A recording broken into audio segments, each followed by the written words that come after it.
So how do we love Yahweh with all our being, with all our might, etc.? Chapter 11 is going to deal with that a little bit more. And we're going to see, again, the connections between love and Torah observance. And also, we're going to see the expectations of the relationship. You know, we teach when we are, well, I should say I teach anyway. When I'm doing a counseling for marriage, and I think that it's also going to be important that we do this congregationally, that we set expectations. That you should know what you should expect when you're getting married from your spouse, and they should know what they can expect from you. If it's a congregational thing, I should know what I can expect from you, and you should know what you can expect from me. There should be an agreed-to relationship, right? Two can't walk together unless they agree. You know, often I get the question from new people, well, how much of the Old Testament transferred into the New?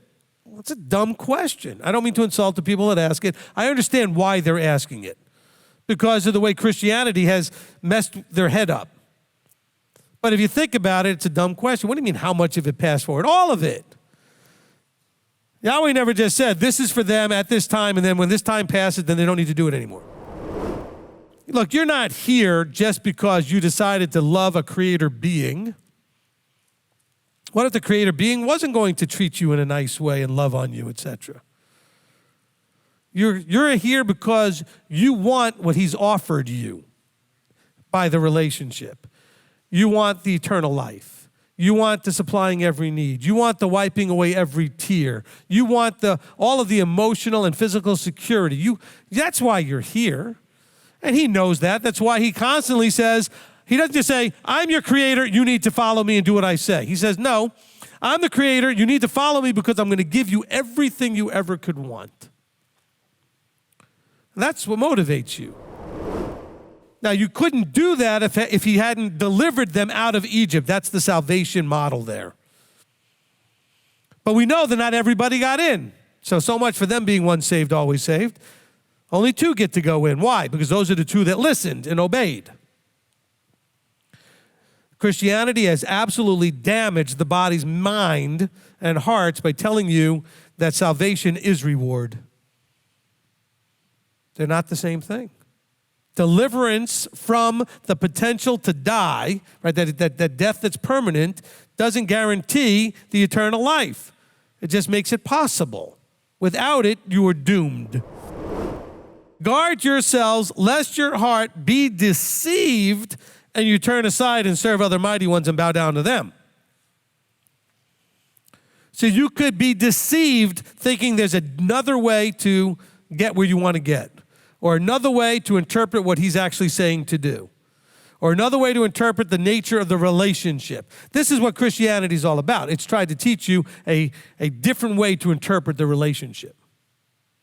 And the whole world has been deceived.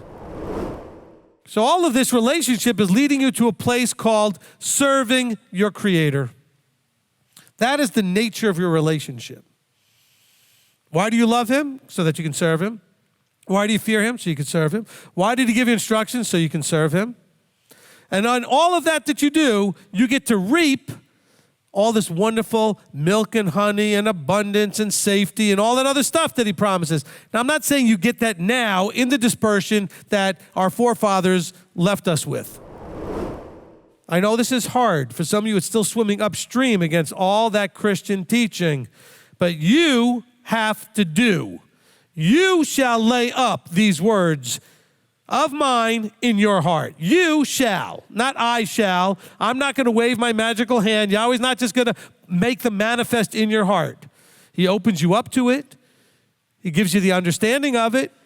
He draws you to it. But you shall. The bride has what? Made herself ready, Revelation tells us. You shall. That means you actively choose to embrace and put into your heart his words. Guard, do, love, walk, cling. I'm sorry, but that's not just believe and just sit back and it's all done for you. You need to guard, do, walk. You know, the 4 of those 5 are very active. Guard, do, walk, cling. Some of them actually sound, if you think about them, like they're going to take an effort. Clinging sounds like it might be an effort. Doing might be an effort. Walking might be an effort. Some of you get older, walking can be an effort. Okay? Guard, do, love, walk, cling. And you didn't have the relationship you thought you had when you used to go there. You're learning now what the relationship requires to have the act. Do you now understand? You probably really finally, for the first time in your lives, if this is the first time you're hearing this, understand how people could go to Yeshua and him say, I never knew you. But we did. But we did. And he said, no, we did not have the relationship. Knowing is a relational thing. Always remember that. I did not have the relationship. I did not know you. I didn't have the relationship you thought we had. But we did. All these things in your name. They made a golden calf in Yahweh's name. Didn't make the golden calf Yahweh. People say, well, I don't know why we're not seeing all these wonderful things in the body like we see in the church. Because the body doesn't or shouldn't need that kind of stuff to get them excited. The circus needs that. You go to the circus, if they don't do a thrill a minute, you walk out and you're bored. You need that in the circus. You shouldn't need that in the body. There are people that left the body thinking, well, the spirit's not there because I'm not seeing dust fall from the ceiling and people falling out and doing all this, whatever. Why do you need all that? He's opened your eyes and your ears and your mind. There's no greater miracle than that.